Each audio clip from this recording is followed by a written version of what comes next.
Okay, lesson 2.8, the product rule, is what we're on today, and let's just get to it. It says, although the derivative of sum and difference of two functions is simply the sum or difference of their derivatives, the product and quotient of two functions are handled quite differently. So you will need to memorize these formulas for product and quotient rule. Today we're doing product, tomorrow we'll do quotient.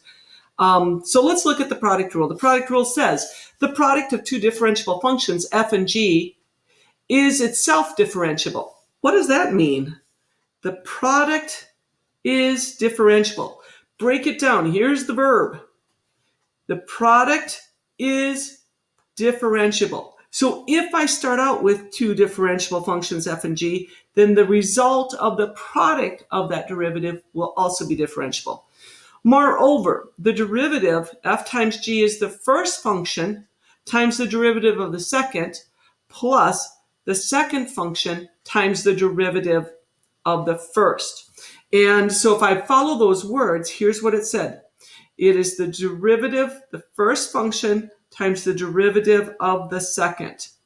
The first function times the derivative of the second plus the second function, g of x, times the derivative of the first function.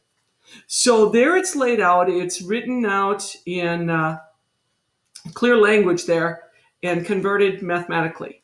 That's one way of memorizing it.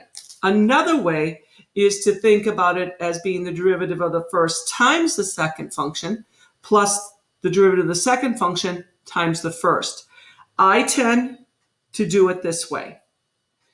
Others tend to do it that way. It's no different. It's just with addition, we can change the order. It's just bringing that forward, and I do the derivative of the first times the second, and then the derivative of the second times the first.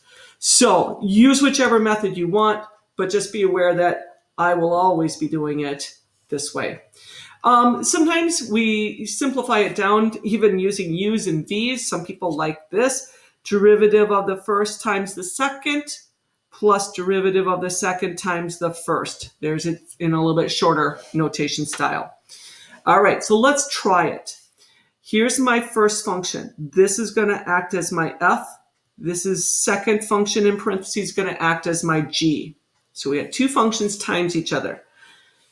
Notice that this first one is a polynomial, so therefore it's continuous everywhere, and it's also differentiable. The second function is also a polynomial, which means it has nice smooth shape to it, so no sharp points where it would not be differentiable. So each function is itself differentiable. Therefore, the product of this should turn out to be differentiable as well. All right, so what are we going to call this? Well, they called the function h, so let's go with h prime of x. H prime of x. I'm going to show you what I'm going to do and then proceed with actually doing it. I'm going to take my first function, f. Oh, you know what I'm going to do? I'm going to show that I'm going to take f prime times g plus g prime times f. That way you can follow my steps here. Make sure you got f and g above those. All right, so we're going to take the derivative of 3x minus 2x squared. It's my first function. I'm going to take its derivative. So make sure you put your derivative sign there because I haven't done it yet. I just said I'm going to do it. 5 plus 4x. There's the second function untouched. Plus, we're going to take the second function, the g function, 5 plus 4x, do its derivative. I'll indicate it with a prime symbol, and multiply it by the first, or f of x, which is 3x minus 2x squared. All right, now let's actually do the derivative. So the derivative of this nice polynomial would be 3 minus 4x using power rule, multiplied by the second, no derivative there. Plus, I need to take the derivative of this one. Derivative of a constant is 0. The derivative of 4x would be just 4 by power rule, times 3x minus 2x squared. The second function untouched there. What should I do now? There's not much else to do here other than, I'm just looking at my answer because I did simplify it out nicely. So I think that's what I'll do here too. Let's do a simplifying step where we'll FOIL this out, we'll distribute. So I'd get what? 15 plus 12x minus 20x minus 16x squared plus 12x minus 8x squared. Let's bring our squared terms to the front. So I get minus 24x squared. X's, looks like I have 24 minus 20, so positive 4x. And just that for a constant, plus 15. There is my h prime of x in a nice polynomial style. Product rule. It takes a little bit of work, and then you usually do end up doing some distributing.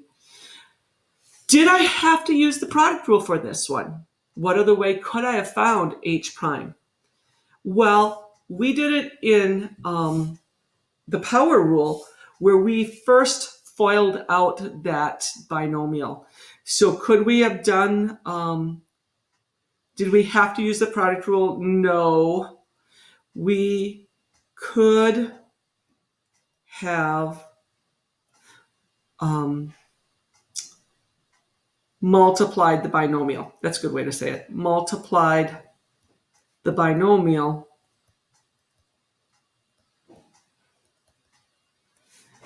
and then took derivative of each term.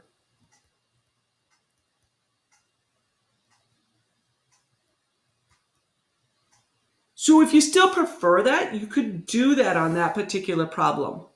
But then hopefully the next one you're not going to be able to have that choice. So let's look at this next example. Find the derivative of each. Then we hit x sine x. And there's no way around doing product rule.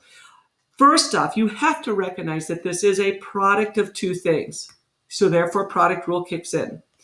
And I'm going to call this f, and I'm going to call that g. Oh, no, I'm not, because I just saw that this is called f of x there, isn't it? How about we use u and v? I told you u and v work well, so let's use u and v. F prime of x is going to be the pattern u prime v plus v prime u. Each term gets its chance of having its derivative taken. All right, now let's actually go through and do it. U prime, I need to take the derivative of x, multiply it by sine, add with it the derivative of sine multiplied by x. Okay, let's proceed and actually take the derivative. Derivative of x is 1 times sine x. Plus derivative of sine, do you remember it from last lesson, is cosine multiplied by x. And I'm just going to write without having a 1 there, so I get sine x plus, I'd rather have my x up front, cosine x. And then I wouldn't need that extra set of parentheses. That's all there's to it. It's really not that bad. All right, B, do you recognize that we have product? I'm going to think of it as 3e to the x times x raised to the fourth. So g prime of x. I need to take the derivative of the first, I'm going to indicate it, multiplied by the second. Added with derivative of the second times the first. Now, you may not need to write this step down, but I just figure you're learning it for the first time. It can't hurt putting it in your notes so you can see where things came from. The derivative of e to the x is e to the x. So this is going to be a 3e to the x times x to the fourth. Added with the derivative of x to the fourth uses power rule. So what is it? 4x cubed times 3e to the x. Always simplify when you can. It's going to need to be an m there. Simplifying this out, g prime of x will turn out to be 3e to the x, x to the fourth, plus 12 e to the x. I was trying to remember which way I really wanted to write those. That looks fine. If you wanted to, you could GCF. Not completely necessary to have your final answer, but good to know how to do. Let's see, they share a 3, they share an e to the x, and they share an x cubed, right? You take the highest of everything that you possibly can that they have in common. That will leave me an x plus a 4, x plus a 4. There it is in factored form. C, I notice a couple things going on. I have a product rule to handle 3x squared times cosine. And then this is just an individual term, right, that I'll do on its own. Okay, so this is subtraction rule. And then I'll take the derivative of this just by itself. All right, so h prime of x. I need to take the derivative of 3x squared multiplied by cosine x. Add derivative of cosine x, derivative of the second, times the first. And then subtraction rule, like we can just keep taking derivatives of the sum and difference of terms. So we're going to take the derivative of that to finish this off. All right, let's actually proceed through and do the work that we laid out for ourselves. The derivative of 3x squared is 6x times the cosine of x. Added with derivative of cosine is negative sine x times 3x squared. And the derivative of sine is cosine x. Just a little bit of arranging that I would like to see. That plus minus, I don't like that, so I'm going to change it just to the minus. And the 3x squared is going to come up front because then I don't have to use any parentheses. Minus 2 cosine x. And I'm satisfied with the layout of this. It looks nice and concise, easily readable, good stopping point. All right, D. It is a product rule. I see there's two things multiplied.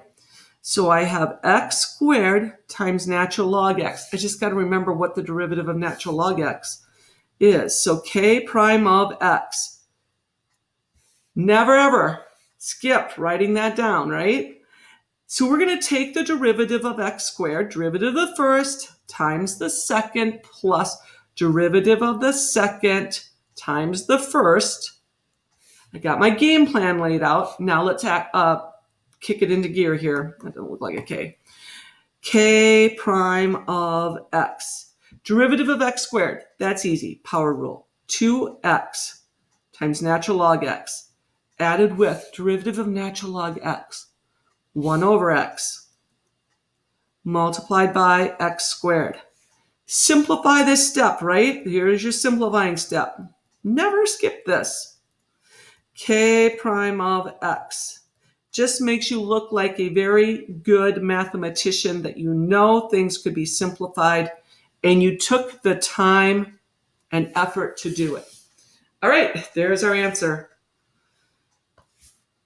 The example number 3 uses a table, and in this table I can see I've got f of x, I have the derivative of f of x. I have a g of x, and I have the derivative of g of x, g prime. Very, very common for the AP to give you algebraic formulas, to give you graphs, to give you tables of values. They want multiple representations. They want to see how flexible you are in your thinking. So the differentiable functions f and g are defined for all real numbers x. Values of f prime, g, and g prime for various values of x are given in the table below. So it says let h of x equal f of x times g of x, find h prime of 3. Okay, we can do that. How do I do this? Well, I notice that this requires a product rule, doesn't it? I've got two functions multiplied by each other. So it's going to be h prime of x equals f prime g plus g prime f. Sorry, I lost my train of thought. But I want to evaluate it at 3. Okay, no problem. H prime of 3 will be f prime evaluated at 3 times g of 3. Add with that g prime of 3 multiplied by f of 3. Are you following me? Hope so. I want you to go to the table. Go find your values. Hit pause for a moment and plug in.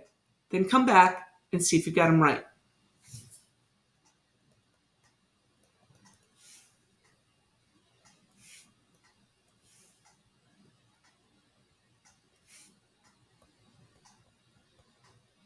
G prime of 3, I'm getting -4.